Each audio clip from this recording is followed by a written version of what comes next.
তিন শ্রেণীর মানুষকে হত্যা করতে হয়, দুই শ্রেণীর মানুষের বাঁচার পথ আছে। তিন শ্রেণীর মানুষকে হত্যা করতে হয়, দুই শ্রেণীর মানুষের বাঁচার পথ আছে।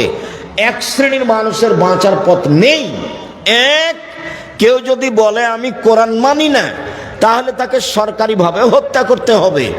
তাকে ফাঁসির মঞ্চে নিয়ে যাওয়া হয়েছে, গলায় ফাঁস দেওয়া হয়েছে, তখনও বলছে আমার ভুল হয়েছে, কোরআন মাজিদ আল্লাহর বিধান, আমি আমার কথা ফিরিয়ে নিলাম, তাহলে তার ফাঁসি হবে না। দুই, আপনি আমাকে হত্যা করেছেন, আমার বাপ মা আপনাকে হত্যা করে নিবে, তার নাম কেসাস, আপনাকে হত্যা করবেই। তবে আপনার বাঁচার পথ আছে। আপনাকে ফাঁসির মঞ্চে নিয়ে যাওয়া হয়েছে, ফাঁস গলায় দেওয়াও হয়েছে। এই সময়তে আমার বাপ মা চিৎকার করে জানাচ্ছে দায়িত্বশীলদের যে আমরা কেসাস নিব না, মাফ করে দিলাম, আমরা কেসাস নিব না, মাফ করে দিলাম।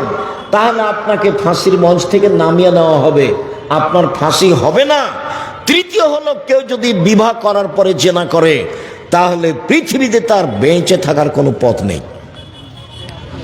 কোনো পথই নেই।